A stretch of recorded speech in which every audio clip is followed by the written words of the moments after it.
Salve, galerinha, professor Daniel Oliveira, mais uma vez aqui contigo, mais um projeto do Governo do Estado do Maranhão, através da Secretaria de Estado da Educação, nosso preparatório Faz Enem EMA.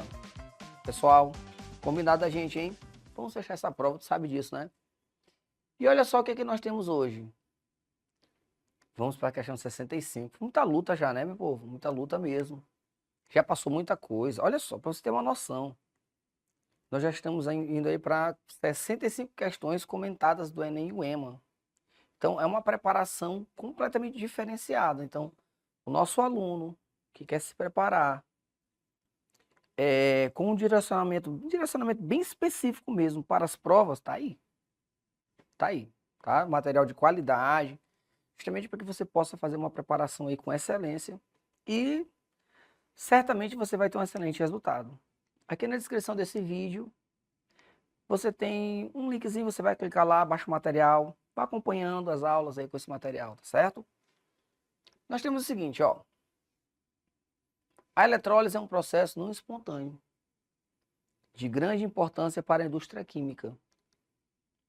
Uma de suas aplicações é a obtenção do gás cloro e do hidróxido de sódio, a partir de uma solução aquosa de cloreto de sódio.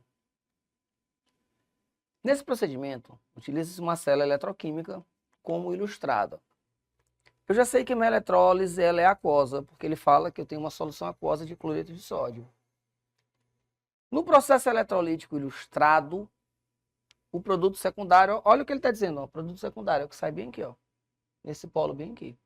Vamos relembrar tudo, tá? Não custa nada, você está aqui para se preparar. Então, olha o que eu tenho para você. Todas as vezes que você fala que você está no cátodo, lá é o local onde vai acontecer a redução. Certo? Quando você fala que você está no ânodo, lá é o local onde vai acontecer a oxidação. Só lembrando que na redução, o seu NOx diminui, porque você ganha elétrons, tá? Porque você ganha elétrons. Na oxidação, seu NOx aumenta, porque você perde elétrons. Perfeito? E aí, lembra, você está falando da eletrólise. Na eletrólise, o cátodo é o polo negativo e o ânodo é o polo positivo. Tá? Então, esse é o primeiro detalhe aí da questão. Você precisa dominar isso aqui, nunca vai mudar vogal com vogal, consoante com consoante sempre. No cátodo sempre tem redução, no ânodo sempre tem oxidação. Ok? NOx diminui, NOx aumenta, diminui para redução, aumenta para oxidação. Então, diminui para redução, aumenta para oxidação. Então, outra coisa muito importante, o elétron sempre sai do ânodo, porque é onde se perde o elétron e vai em direção ao cátodo. Então, na eletrólise, o elétron sai do positivo e vai em direção ao negativo. Na eletrólise, o elétron chega no negativo. Tá certo? Não esquece isso. Às vezes a gente fala assim, a eletrólise é o contrário da pilha, aí o aluno quer mudar. Cátodo tem redução, desculpa, tem oxidação. Ânodo tem redução. Não, você não pode mudar isso. É vogal com vogal, consoante com consoante, sempre. Cátodo sempre tem redução, não importa se é pilha ou se é eletrólise. Ânodo sempre tem oxidação, tá? Bom, quando a eletrólise ela é aquosa, você precisa ter uma prioridade de descarga. E é justamente onde os alunos têm mais dificuldade.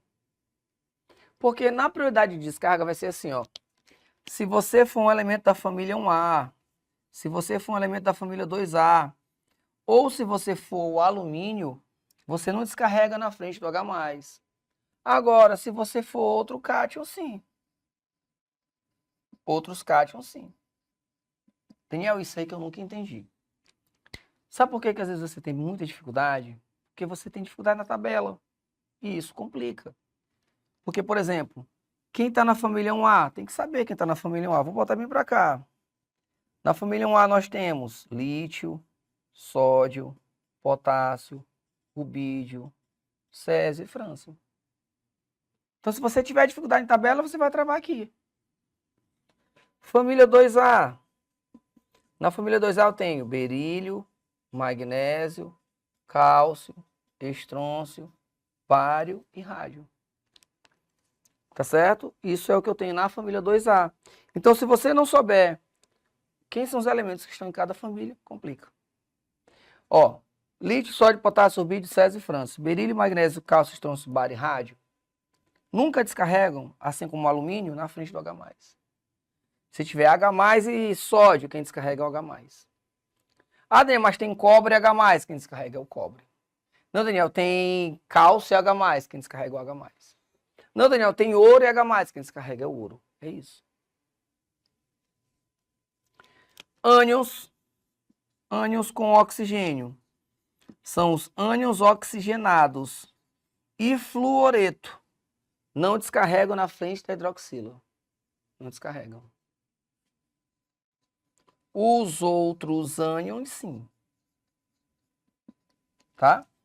Então, por exemplo, o que é um ânion oxigenado, Daniel? É um ânion que tem oxigênio. Daniel, o que é um ânion? É um íon com carga negativa.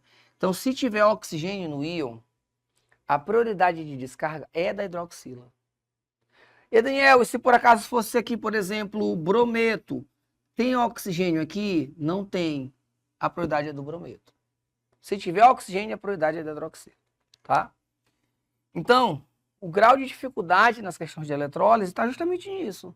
Identificar a questão da prioridade da descarga, tá? Da prioridade da descarga. Continua comigo. Continua comigo. Olha só.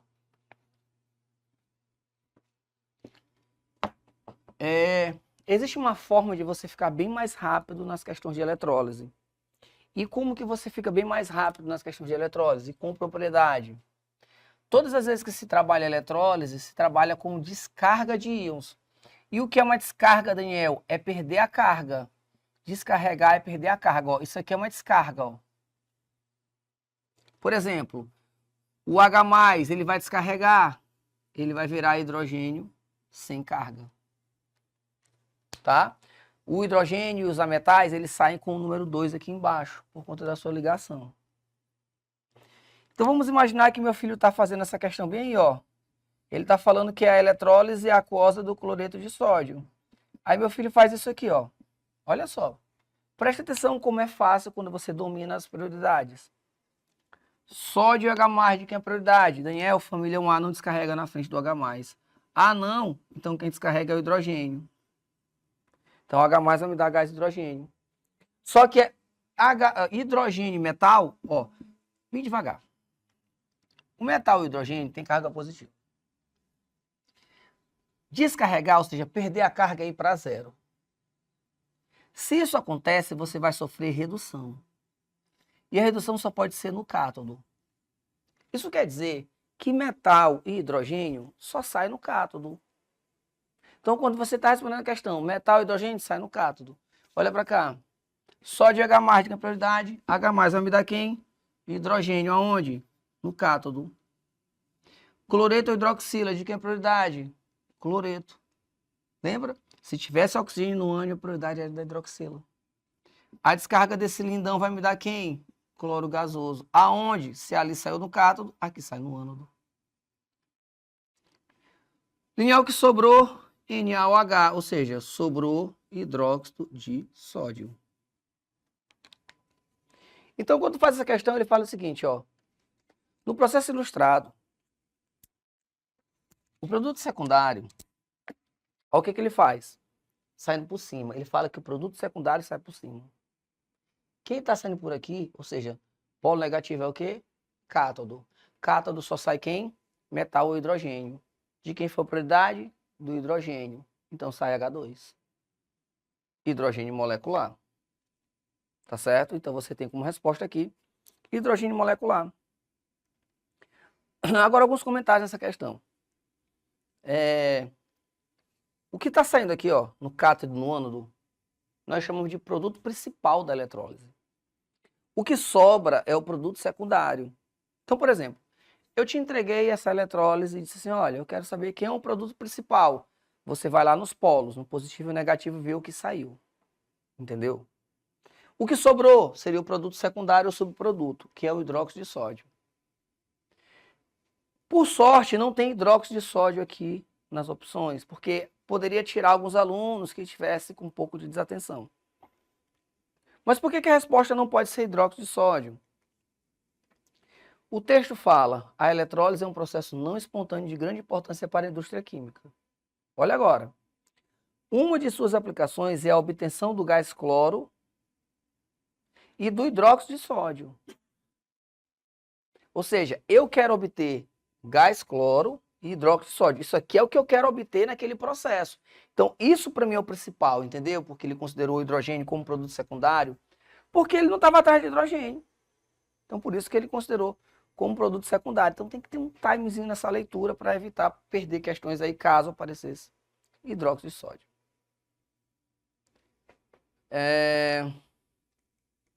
Continuando. O cobre é um dos metais. A eletrólise. O cobre, por exemplo, é um dos metais com maior rendimento no processo de eletrólise, com uma recuperação de aproximadamente 99,9%.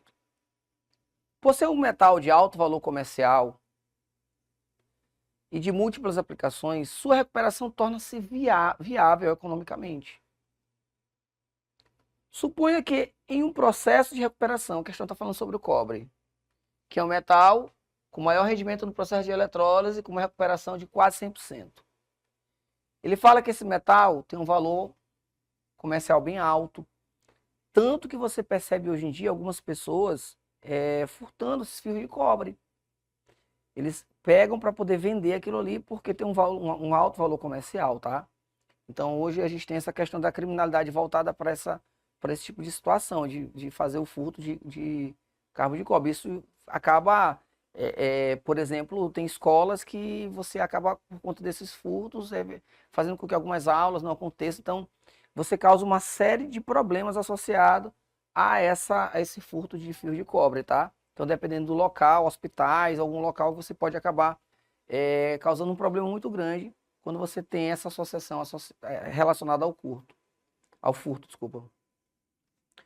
Por ser um metal de alto valor comercial e de múltiplas aplicações, sua recuperação torna-se viável economicamente. Suponha que um processo de recuperação de cobre puro tenha-se eletrolizado uma solução de sulfato de cobre durante 3 horas, empregando uma corrente elétrica de intensidade igual a 10 amperes. Então, tente entender o seguinte, ele está usando a eletrólise para recuperar o cobre, né? Purificar o cobre. Então, se ele está usando a eletrólise, a primeira coisa que eu faço, vou pegar o cobre. Lembra, ele está me dando um salzinho, está dizendo que o cobre é o cobre 2, essa é a carga do cobre. E aí esse cara vai pegar 2 elétrons e vai virar simplesmente o cobre metálico. Esse é o processo de redução. Todas as vezes que tu pegar uma questão, muito cuidado que tem tempo que não aparecem questões de leis de Faraday na prova do Enem, tá? Então, se você pega uma questão e essa questão está querendo saber qual a carga que tu usa, qual o tempo, qual a massa que tu produz a partir de uma determinada corrente elétrica por um tempo, ele vai te colocar dentro de uma questão de lei de Faraday. Então, ele já disse para mim que eu tenho 3 horas e uma corrente elétrica de 10 amperes, tá certo? A massa de cobre puro recuperada é de aproximadamente, ele me dá a constante de Faraday, e a massa molar do cobre 63,5. Então, a primeira coisa que você tem que fazer é montar essa equação. Primeira coisa é montar essa equação. E o segundo detalhe, aqui você tem quantos mols de cobre? Desculpa, quantos mols de elétron? 2. Ele está falando para ti que cada mol de elétron tem essa carga aqui, ó. A constante de Faraday serve para te dizer isso. Então, como são 2 mols de elétrons, eu vou ter 2 vezes 96.500 coulomb. Só que quando eu uso 2 mols de elétrons, eu produzo 1 mol de cobre. Só que a questão fala para mim que 1 mol de cobre tem essa massa bem aqui, ó, 63,5. É só ir devagar. 63,5. O que a questão quer saber, Daniel? Cara, a questão quer saber quantos gramas de cobre eu vou produzir. Mas para isso eu tenho que ter o quê? A carga. Aqui eu sei. Eu sei que se aqui eu tenho 1 mol de elétrons, tem 96.500 coulombs. Então eu sei que essa carga bem aqui, 2 vezes 96.500, vão produzir 63,5 gramas de cobre.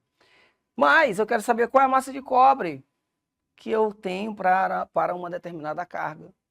Mas cadê a carga? Acha. Carga é igual à intensidade da corrente vezes o tempo. Certinho? Intensidade da corrente vezes o tempo. Só que tem um detalhe. Esse tempo, ele precisa estar em segundos. A intensidade da corrente está em amperes. Ele já até deu, né? Deixa eu ver aqui quantos amperes ele deu. 10 amperes. E Daniel, e o tempo? O tempo. 1 hora tem 60 minutos, certo? Ele falou 3 horas. Então aqui você vai ter 180 minutos.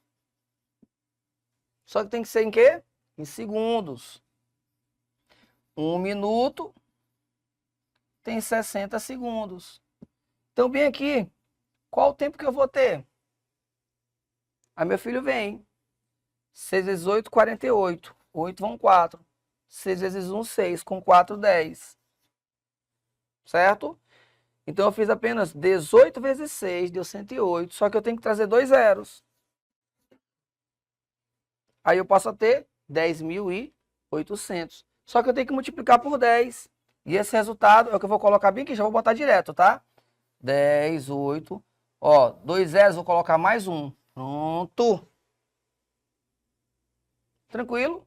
Aí meu filho já vai ter aquela carga bem ali. E quando você multiplicar meios pelos extremos, você vai achar esse x quanto? Bem bonitinho aí, ó. 35,5 gramas. Então já sabe. Tempo está em quê? Está em horas? Transforma para segundo. 1 hora tem 60 segundos. 3 horas. Desculpa, 1 hora tem 60 minutos. Aí meu filho faz o quê? 1 minuto tem 60 segundos. Perfeito? É o que eu fiz, ó. 1 hora tem 60 minutos. Só que eram 3 horas. Tem quantos minutos? 180. 180 minutos tem quantos segundos? 1 minuto tem 60. 180 tem o que eu quero. E assim vai, tá certo? Só ir com calma que você consegue responder tudo. Então, já sabe, pediu massa, deu intensidade da corrente, deu tempo. Tu tá diante de uma questão de lei de Faraday. Valeu, galera. Fique com Deus. Eu te vejo no próximo vídeo. Fui!